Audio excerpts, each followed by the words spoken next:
Hare Krishna. Thank you for coming today. I was hoping more people would come. Perhaps they'll come in later. First, I'd like to ask, how many people speak English? Showing of hands. How many speak English? Okay. And my name is Gopal Das. I've been asked to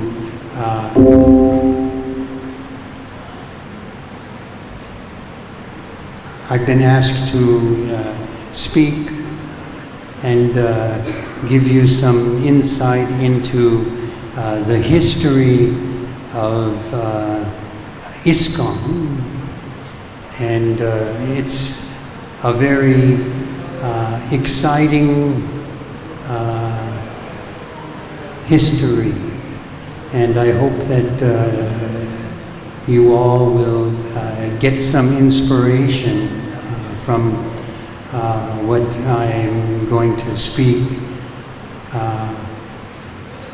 Before I begin, I'd like all of you to think about something during my discourse, and then at the end we'll perhaps ask questions. So if we understand from the Bhagavad-Gita, it describes that there are 4 types of people that will surrender to Krishna. So who knows what these 4 types of people are? Yes.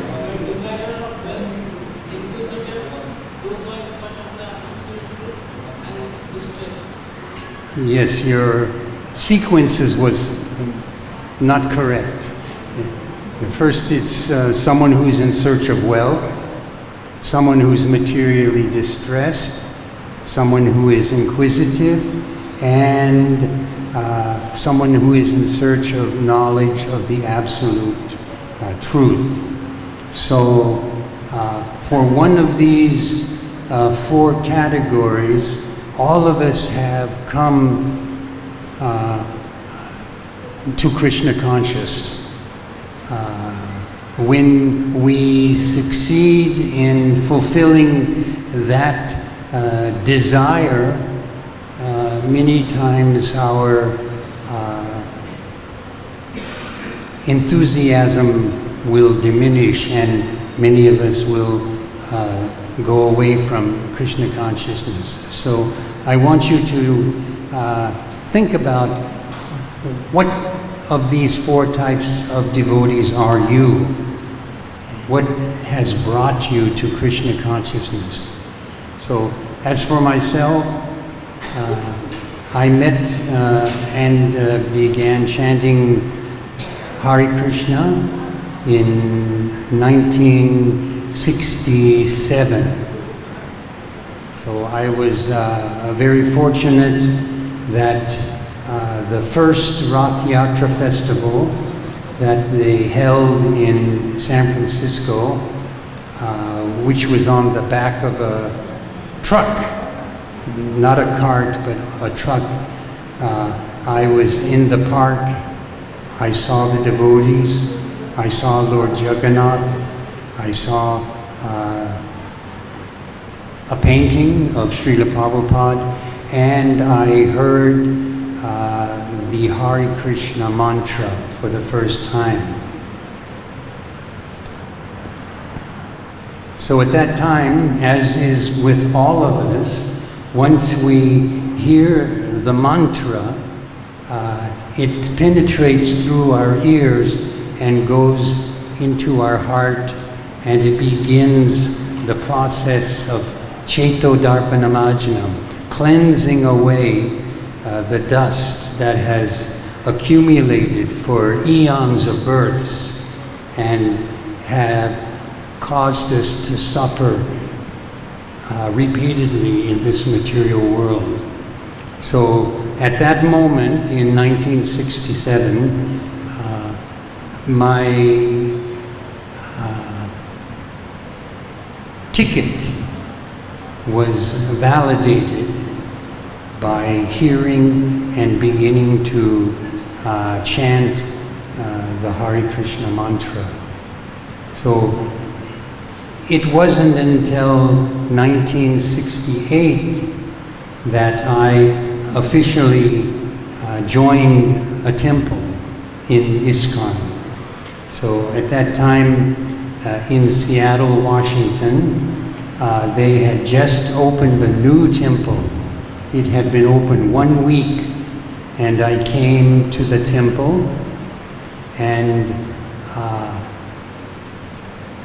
I went there because I knew that they were going to be doing yoga, and they were going to have a vegetarian feast, which I was vegetarian already, and I was independently doing different types of yoga. So I was very anxious to see these people. For me, unfortunately, Srila Prabhupada had been in that temple, and he officially opened that temple 1 week before I had come to the temple. And because in San Francisco I saw Lord Jagannath, which were the big Jagannath deities that Shyamasundar Prabhu had carved. And when I opened the door of the temple, there was a small set of Jagannath deities in that temple in Seattle. So at that time in ISKCON, there were 7 temples, and there were only 2 sets of deities in ISKCON.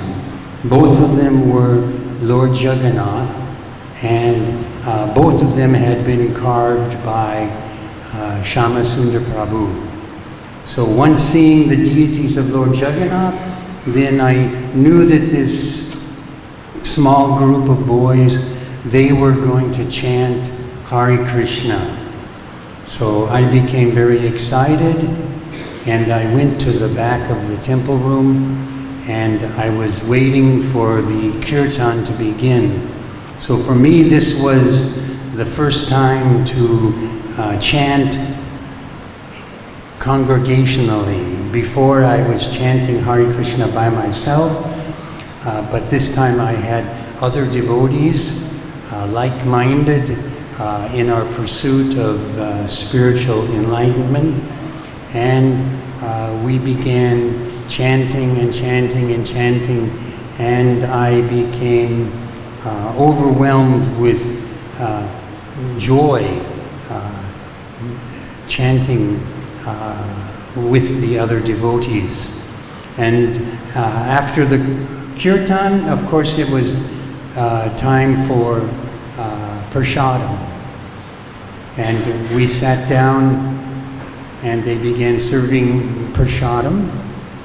And because I was a vegetarian, many of the dishes that they served, like puris and dal and vegetable preparations and rice, I was already making them. And so the boy who sat next to me, his name was Haridas, and I told him, I can make this, I can make this, I know how to make this. And then he began to talk about Srila Prabhupada. So he told me, of course, whatever he spoke about Srila Prabhupada, it didn't have an impact at that time because I had no idea who Srila Prabhupada was. But he told me that Srila Prabhupada had a vision of forming a world Sankirtan party. And he was going to choose 13 of his disciples and take them with him outside of America to spread Lord Chaitanya's mission.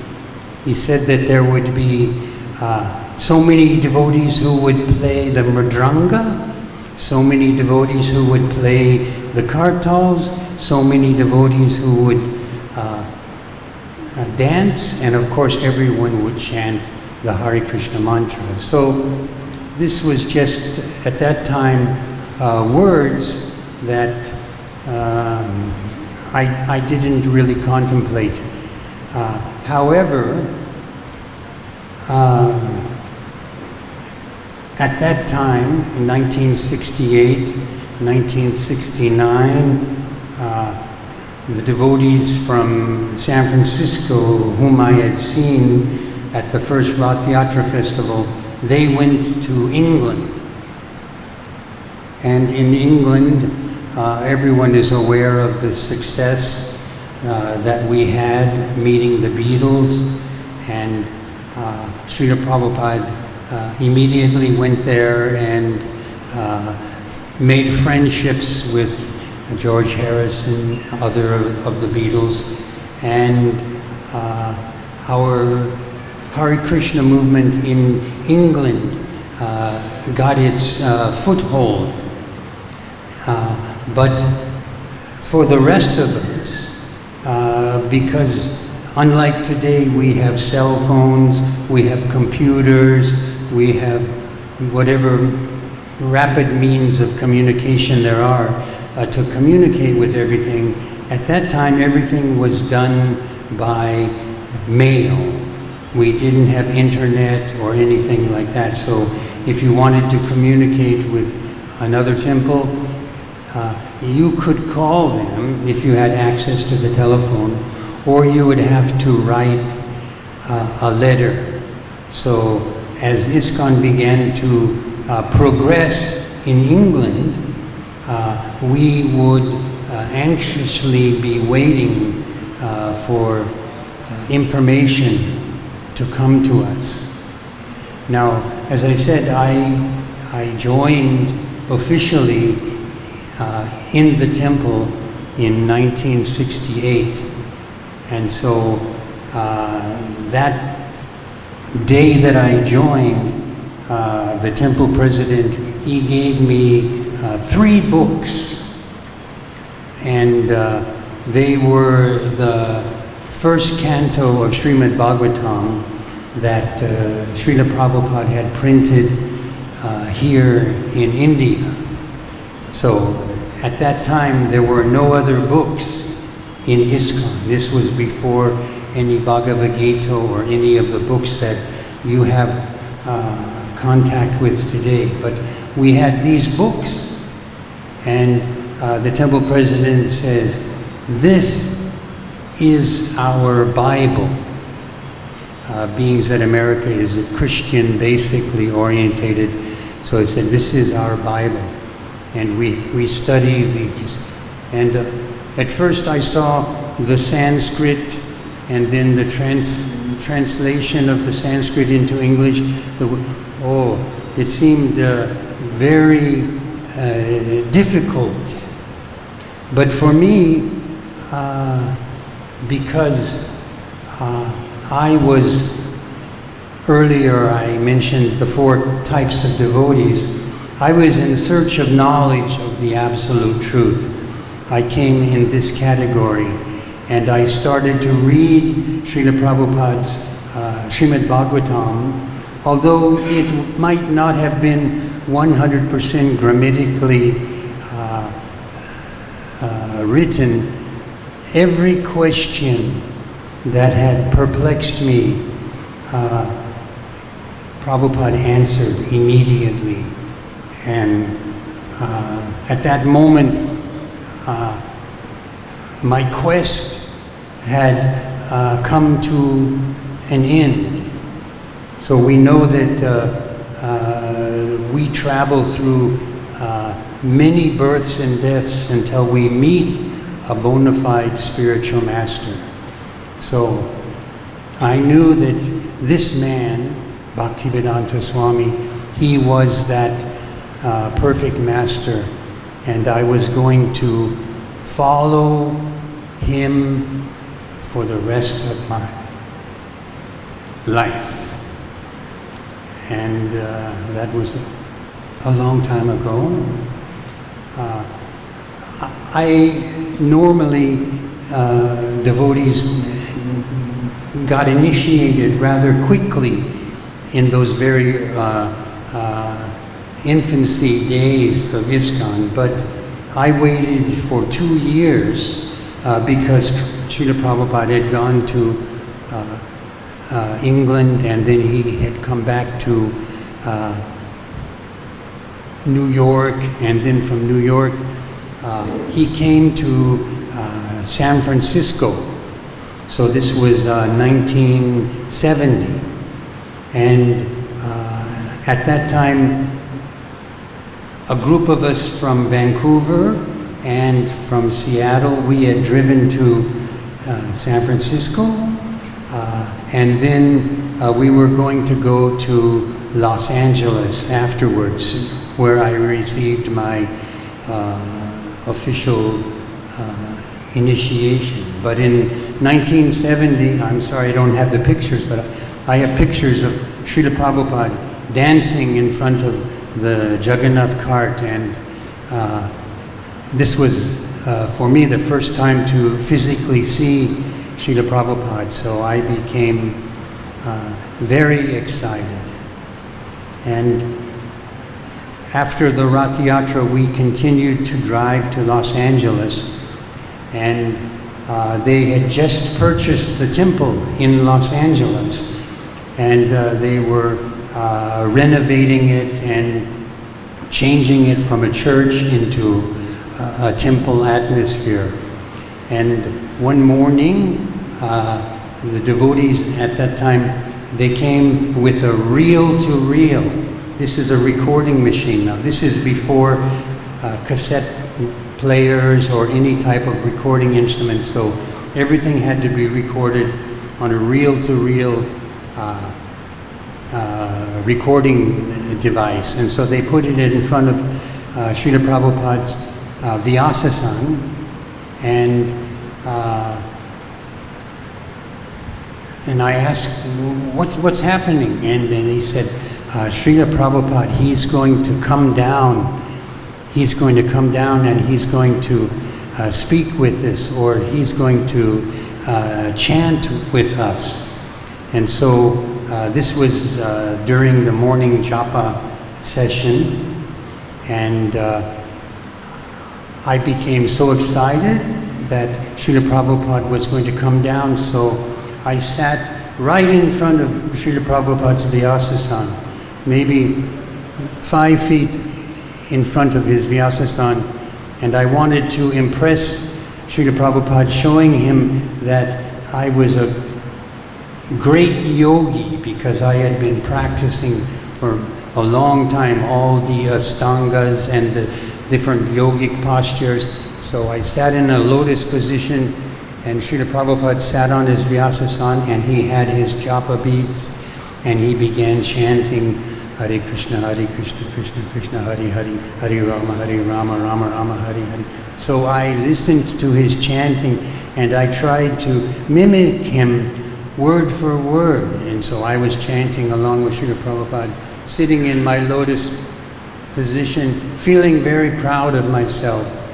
And then normally I could sit like that for hours at a time, but on this particular day, my legs became excruciatingly painful, and I had no other alternative. I pulled my knees up, and I was holding them like in a fetal position, and the relief from the pain of sitting in the lotus posture subsided, but Srila Prabhupada was chanting, and he stopped his chanting, and he looked at me and he said, "Sit properly."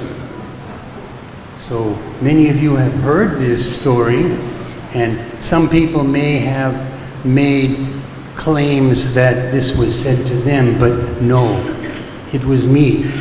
And it was the very first words that Srila Prabhupada said to me. So he chastised me the very first time he spoke to me. And at that time I swallowed my heart, and my pride had been smashed, which Srila Prabhupada did on many occasions in encounters that I had with him over the years. So on the next day, we were going to receive our initiation. And so Prabhupada was sitting on the Vyasasan. We were sitting around the fire, and there were several devotees. Most of them were from Vancouver and also Seattle. And we were going to get initiated. And so, as the fire sacrifice was going on, because, again, I mentioned earlier, we didn't have many books. And so, if Prabhupada gave a difficult name, we don't know. Now we know so many personalities. We read from the Bhagavatam or Chaitanya Charitamrita, or we have so many varieties of different names. But at that time, at least myself, I didn't know anything, and I was sitting there at the fire sacrifice thinking, oh, I hope Prabhupada gives me easy name. I hope he gives me an easy name. And so in this way, in my mind, this is to show you how intuitive Srila Prabhupada was, because he knew what every one of his disciples was thinking. I thought like this, and then the fire sacrifice finished, and the first devotee to go up to get his beads from Srila Prabhupada, his name was John, Bhakta John, and he was from Vancouver. And so when he went to get his beads, Srila Prabhupada, he asked him, what are the 4 regulated principles? And how many rounds will you chant every day? And of course he answered them right away. And then Srila Prabhupada gave him his beads, and he said, your name is Sridhar. And so I'm sitting there, oh, Sridhar, that's an easy name. I can remember something like Sridhar. And then the next boy to come up, his name was Robert, and he was from also Seattle Temple. And when he went to get his beads, Prabhupada asked him the 4 questions, and then Prabhupada said, your name is Romaharshan Sutta. So everybody knows Romaharshan Sutta? How many people don't know? Right? Romaharshan Sutta. Who did Balaram kill with a blade of grass? He killed Romaharshan Sutta, right? Because why? He didn't recognize Balaram when he entered the group of sages in Naimishranya. So when I heard this name, Romaharshan Sutta, I was thinking, oh no, that's a hard name. I'll never remember such a hard name. Prabhupada, give me easy name, please. And then now it was my turn, and I went up, and Prabhupada, of course you pay your obeisances to Srila Prabhupada. He asked you what are the 4 regulated principles, and how many rounds will you chant, and then immediately you rattle them off so quickly, bam, bam, bam, bam, bam, bam, bam, bam. And then Prabhupada says, can you do this? Yes, Prabhupada. And then Srila Prabhupada gave me these beads. These are my beads from my initiation from Prabhupada. And he said, your name is Gopal, Gopal. So he spelled my name. And then he said, is that okay? And I said, oh yes, thank you, Prabhupada. Oh, thank you so much. So I got a very simple name, a wonderful name. Now I'm here in Vrindavan, and I'm looking for Gopal. Where is Gopal? But after receiving my initiation, I was sent to New Vrindavan. So New Vrindavan was a new temple for ISKCON. It was our first farm enterprise, and I didn't like it because it was muddy, it was rainy, you had to wear blue jean pants and rubber boots. You couldn't go like we are dressed here, wearing dhoti and kurta nob, and it was cold, and so I didn't really have the aptitude to be a farmer. But at the same time, Janmashtami was coming, and so devotees from other parts of the East Coast, they came to New Vrindavan to celebrate the first Janmashtami festival there in New Vrindavan. But on the other side of the country, in Los Angeles temple, there had been some disturbances amongst a certain group of devotees. And these devotees, they were preaching that Prabhupada is God. Prabhupada is God. And so in order to purify them, Prabhupada made a group of sannyasis. Now there was one sannyasi, Kirtananda Swami, but this second group of sannyasis Prabhupada made was Brahmananda, Gargamuni, Subal, Vishnujan, Kartikeya, and Devananda Swami. All of them were given sannyas. Kartikeya and Devananda were Srila Prabhupada's servants, so they were kept with Srila Prabhupada, and he told these other boys, now you go out and preach. And so the first place they went to was New Vrindavan. And so all of the devotees who had come there were anticipating the arrival of a sannyas. So we had never experienced a sannyas before. And everyone was very excited. And we were all sitting on a knoll. Knoll is a little small hill, and waiting for them to come and speak to us. And so when they came, I'm not going to say which one it was, but they began preaching to us that Srila Prabhupada was God.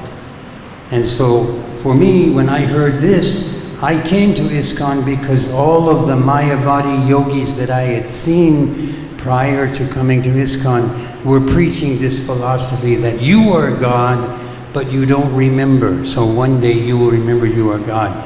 And when they preached that Srila Prabhupada was God, then I became very angry, and I stood up and I pointed my finger at them and I said, "You're a liar!" Srila Prabhupada never said that he is God. He said that if you think you are God, you are dog. And then the other devotees there became upset. And then I said, no. And then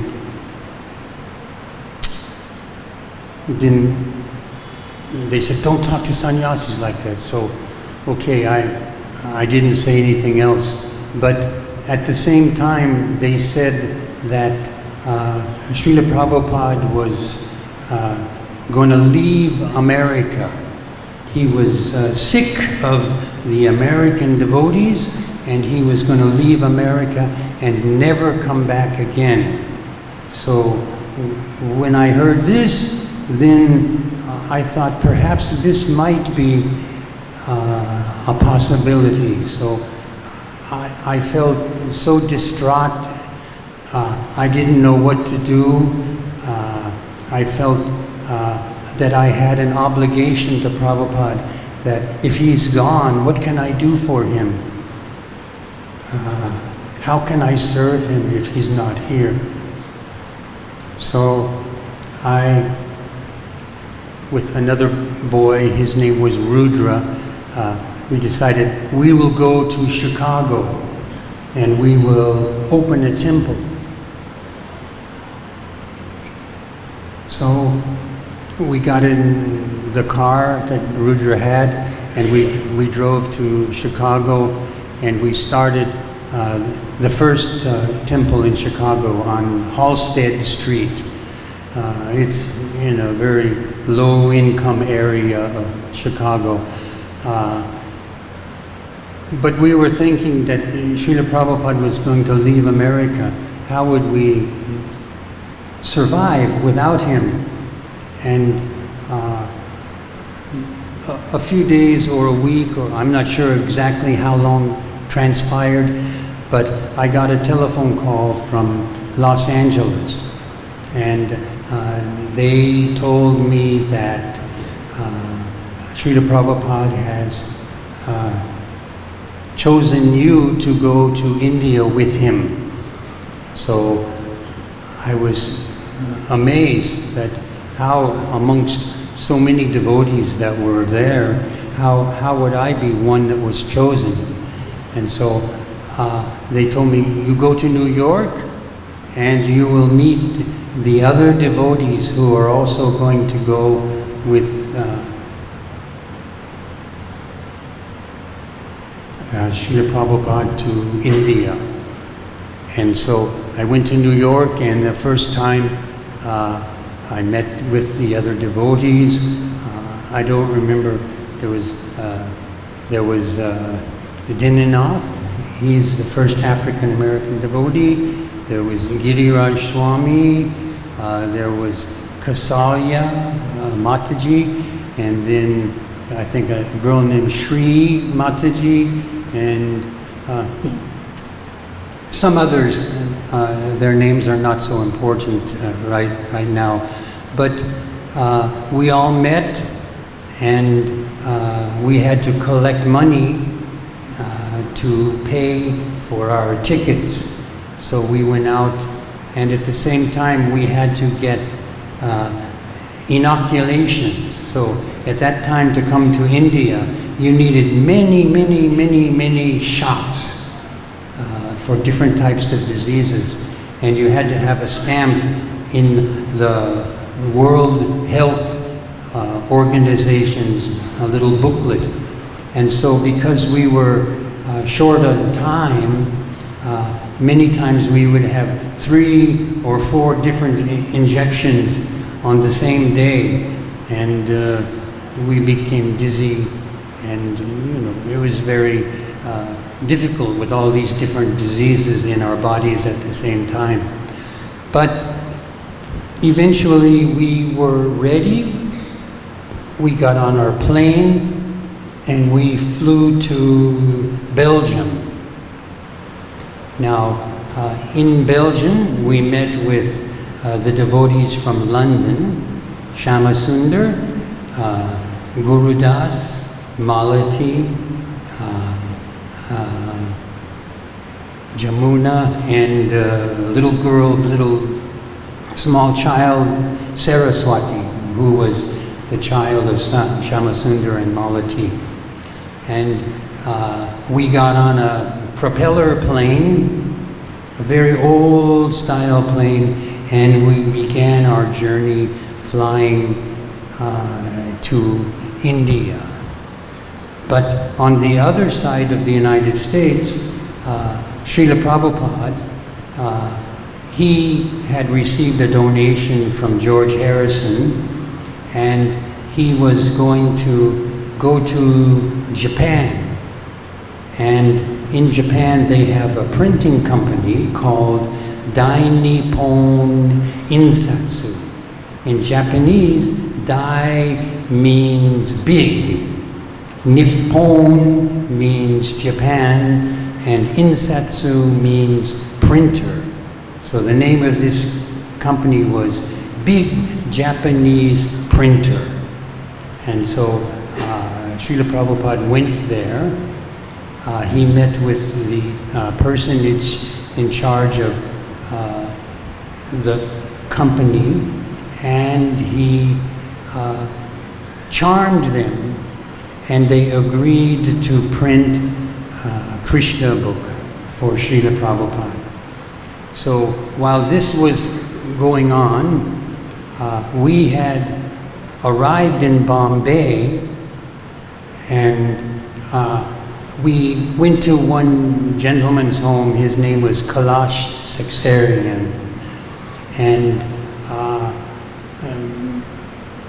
all of us, of course, every one of us here also, we are all individuals. So thoughts that are going into your minds as I speak, how much of what I say do you actually assimilate and understand?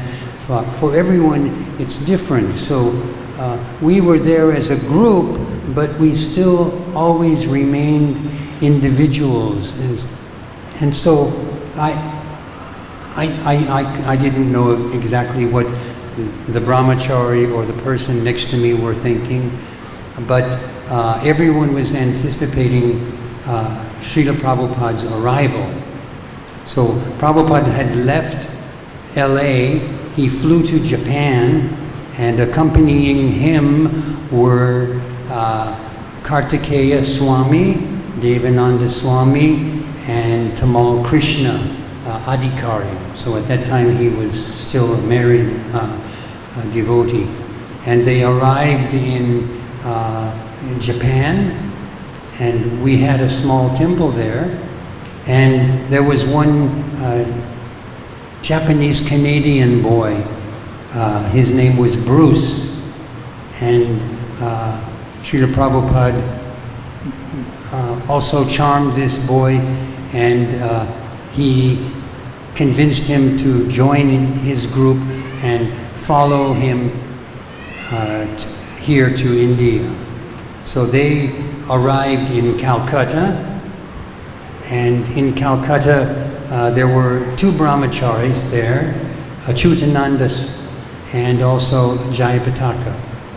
And so Srila Prabhupada gave both of these boys sannyas, Achyutananda Swami and then also Jayapataka Swami. And the temple in Calcutta, 3 Albert Road, we were able to rent a portion of that building, and we made a temple there in Calcutta.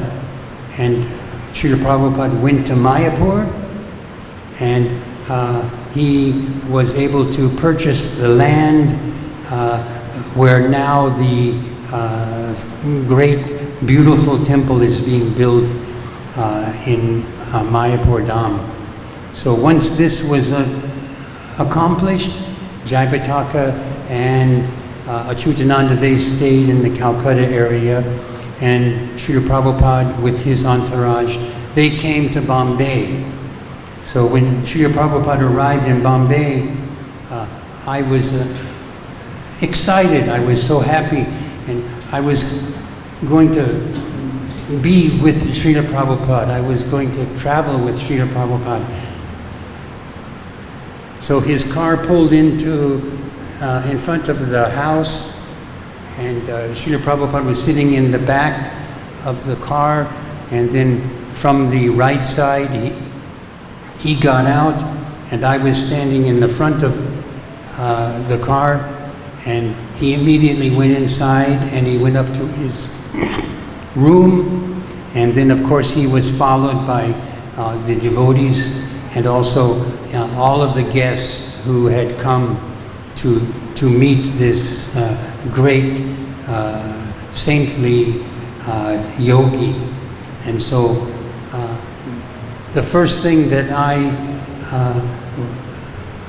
experienced was how dynamic Srila Prabhupada was, his ability to preach and preach and preach and preach and defeat anyone who had any controversial questions, and at the same time charm everybody. And he would continue this for several days, and we as young boys and girls, I was 19 or 20 at that time, And we would be tired, but Prabhupada gained strength from his preaching, and he preached and preached and preached and preached. And this continued for some days, some weeks. I don't have a recollection of how many days transpired during these different discussions, because time was irrelevant. But at one point, we began our preaching tour. And so we had received invitations from different cities in different parts of India, and we would travel, and the normal program was that some wealthy business person would provide us with the accommodations we needed, and then we would do kirtan. We would go out on the streets in the morning. Srila Prabhupada would stay in his quarters, and then we would come back, and then in the evening they would prepare a pandal. So the pandal programs were a nice big stage. There was a Vyasasan for Srila Prabhupada. All the devotees would go onto the stage, and we would begin our kirtan, and the congregation would sit in front of the stage, and they would, of course, become excited by seeing these Westerners chanting, and they would also join together with us and chant and dance. And Srila Prabhupada always would accompany us on his kartals, playing and singing and dancing. So during this time of travel, we met one boy who was a college student from somewhere in California, and he was studying journalism. And so he came to us and said that he wanted to follow us and document our activities so he could write his graduation thesis.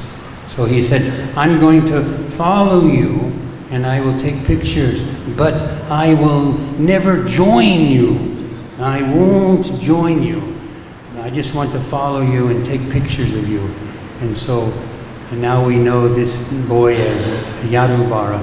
So Srila Prabhupada was able to charm him also and make him, and at a later date, his wife, I don't know if they were married at that time, but anyway, they were together, and from that moment, the history of ISKCON became documented, and so devotees from different parts of the United States saw pictures of us dancing in the streets with garlands like this up to here, and kumkum powder all over our face, and Srila Prabhupada also in his chambers chanting and speaking and giving lectures at different places. And so slowly more devotees started to abandon their positions in the United States and come to India. So usually it was the temple presidents, because they had money, they had the access to the money. But we had traveled to several cities, and at one point we came to, as I said, normally there would be a pandal, and all the devotees would sit in front of Srila Prabhupada, and we would conduct the program from this pandal. But on this particular day, and at this particular program, I was the first one to go up the stairs of the pandal, of the pandal stage, and there was a Vyasasan, And sitting on this Vyasasan, there was this Mayavadi guru, big beard, long black hair, and next to him were 6 chokis. Chokis are these little, small, low tables, and 5 of his sannyasi disciples were sitting on these chokis, and they were holding their ekadandas like this. And when I came up and I got on the stage, I looked at this Mayavadi and I pointed at him and I said, "Get out of that Vyasasan. That's for Prabhupada." And so Srila Prabhupada was the next person to go up on the stage, and he was just behind me, and so he was chanting on his beat, so he went like this, indicating, it's okay, don't worry. So he continued, and he walked to the very end, past these Mayavadi sannyasis, and there was one other choki which was empty, and he sat on that. And so because the stage was full, the devotees had to sit where you are now, sitting in front of the stage, and only myself and Dinnath Prabhu were able to go with Prabhupada and sit on the stage. And so this Mayavadi began giving a lecture, and of course we couldn't understand because he was speaking Hindi, but I was listening to it, and all I heard was words, ba ba ba ba ba ba, and every once in a while you would hear Narayan, Narayan, ba ba ba ba ba, Narayan, and I'm watching Srila Prabhupada, and you could see that he was becoming more and more, angry and disturbed, listening to this Mayavadi philosophy, because as he was chanting, he began squeezing his beads harder and harder, going Hare Krishna, Hare Krishna, Hare Krishna, Krishna. And then finally he looked at me and he said, "Chant!" And so I took a pair of kartals out and I began chanting, and then Dinanath Prabhu, he began playing the mridanga, and this Mayavadi was giving his lecture. And then the other devotees, they also joined together, and then soon everybody in the whole pandal, they were chanting and chanting, and Srila Prabhupada took out his kartals, and he was playing his kartals very vigorously, and everyone was chanting and chanting and dancing and having such a great time. And then this Mayavadi stopped, and he got up from the Vyasasan, and he left the stage, and then one by one his sannyasi disciples, they followed him with their heads down, following him like baby ducks follow a mother duck. So it went off the stage, and we just continued chanting and chanting. So the normal program would be that we chant and Srila Prabhupada would give a class. But on this day, we just chanted, and we chanted and chanted, and the whole pandal, everybody were so happy and enjoying Lord Chaitanya's kirtan. And then at the end of the program, we went and we got in the car, and then Prabhupada, he said, "We kick those Mayavadis in the face." And then I said, "Yes, Prabhupada, you kick them so hard." So then, as I said, we had so many programs. Many of them were invitations to people's homes for eating and things as that. But we had gone to Amritsar, and we stayed in the Golden Temple, and the Amritsar is the place for Sikhs. So for me it was quite shocking, because all Sikhs must carry a knife. And many of them carry little knives or daggers. Some of them had long swords, and they have beards and turbans. And so it was like Ali Baba and the 40 Thieves.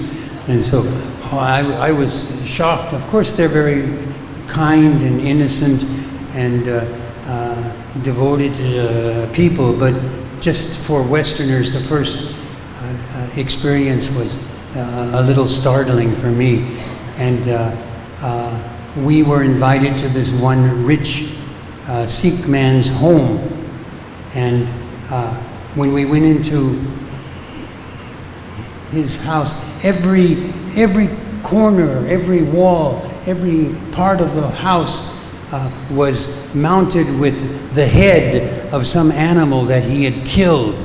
And so for me, I was startled. So it's like being in an Alfred Hitchcock movie where he's panning in with the camera here, and then over here, and then over here. And during this, he's playing this squeaky music. And so in this way, I was very surprised, and Prabhupada was just, calmly walking, and he says, yes, sometimes the Kshatriyas, they would hunt to practice their skills of being Kshatriyas. So when we left Amritsar, the intentions were that we were going to come here to Vrindavan. And so I was very, very, very excited that I was going to get to come to Vrindavan. And our train, we always traveled by train, stopped in Mathura station. So at that time, there was no rickshaws like you have today. The only mode of transportation we had was a tanga. Tanga is a horse-drawn cart. And so someone was arranging for these carts, and I'm on the platform, and Srila Prabhupada's in his room on the train, and I'm thinking, oh, I'm going to Vrindavan, I'm going to Vrindavan, I'm going to Vrindavan. And I was so happy I was going to go to Vrindavan. And then someone came to me and says, Prabhupada wants to see you. And so then I went into Prabhupada's room, and there was a few other devotees there. And Prabhupada says, yes, you will go to Delhi. So I was, oh no, I can't go to Vrindavan, I have to go to Delhi. But whatever bidding Srila Prabhupada gave to us, then immediately, at least in my case, as I said, I can't speak for everyone, immediately you would surrender to whatever his wishes were. So Guru Das, Jamuna, Giriraj, at that time still Bruce, who later became Banu, and myself, we went to Delhi. And of course, we lived in very meager accommodations there, and somehow or other we were able to meet Indira Gandhi. So there's a picture of us, and it's been published many times, of us standing with Indira Gandhi. And after this, we joined the other group. Just give me a few more minutes. So we joined the other group of devotees who were going to the Kumbh Mela. It was the very first Kumbh Mela, and it was very exciting. Because those of you who have been to the Kumbh Mela know such an extravagant spectacle that they do there. And so Srila Prabhupada, he told us, says, don't make any offenses to any of these sadhus, because some of them may be 400, 500 years old, and they have come down from the mountains to participate in this holy festival in Kumbh Mela. And so as we were sitting there, there's many stories during this point that I'll have to skip over maybe at another time, but because we were disassociated with everything going on in the West. In the mornings, Srila Prabhupada would read his mail to us. He'd sit on the Vyasasana in the morning and read us letters from different devotees who had written. Then in one of the letters, because the GBC had just been formed, Srila Prabhupada got a letter from Bali Mardan. And in that letter, because he had been made GBC of Southeast Asia, he said that Singapore would be a good place for preaching. And so when Prabhupada read these words, he took off his glasses and put his glasses down and put the letter in his lap. And then he looked at us and he said, "So, who will go?" And so I was being diplomatic. I thought that everyone would respond immediately to Srila Prabhupada's request. So because other devotees there were senior to me, I didn't say anything, and no one was saying anything. And so time again that lapsed during, this was probably momentary, but in my mind it seemed like an eternity, and I'm thinking, why isn't anyone volunteering? Why isn't anyone saying anything?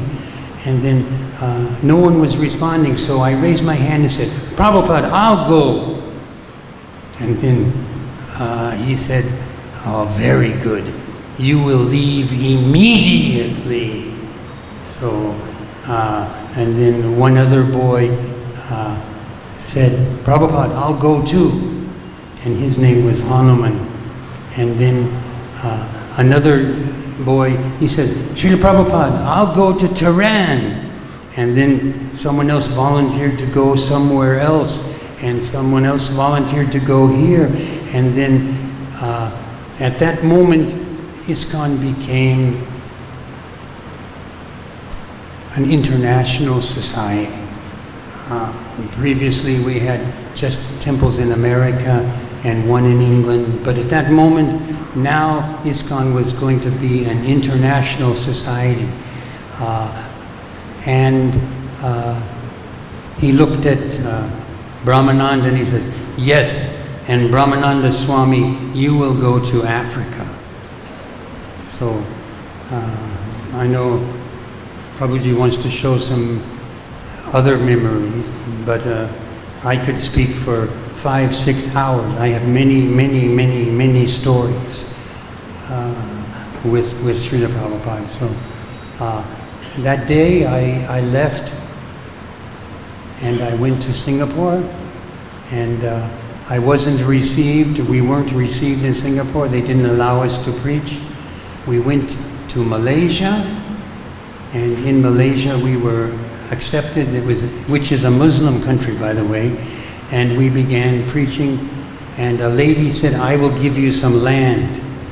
So we communicated with Prabhupada here in India, and he says, "Oh, very good. Thank you for helping me spread Lord Chaitanya's mission. Now I'm going to come and I'm going to join you and join your Sankirtan party." So normally for most of you, if your guru is coming and he's coming to Delhi, you will get in a car or a bus and you will go all the way to Delhi to see your Guru Maharaj. But if you do something spectacular and your Guru comes to see you, this is a good accomplishment. So I'm sorry, I'll stop here. And I asked you earlier to think about what type of devotee are you? Are you a devotee who's come for wealth, which I've seen so many times? Devotees want money, they get some wealth, and then immediately they're gone. Someone who's materially distressed, they're relieved of this distress, and then they're gone. So the Bhagavatam describes that devotee that wanted wealth was who? Dhruva Maharaj. He wanted wealth more than his father. And someone who was materially distressed was who? Gajendra, the elephant being attacked by the crocodile. And someone who was inquisitive, sages of Naimishranga. They wanted to know how to prolong the advent of Kali Yuga. And someone who wanted knowledge of the absolute truth were the four Kumaras. They went right up to Narayan's door and they rebuked Jai and Vijay, causing so many leelas to take place here in the material world for our satisfaction. So try to be a devotee who wants knowledge of the absolute truth. So if you're this type of devotee, your determination will remain steadfast. And then, like me, 53 years later, I'm still here. Okay, so thank you very much. Hare Krishna.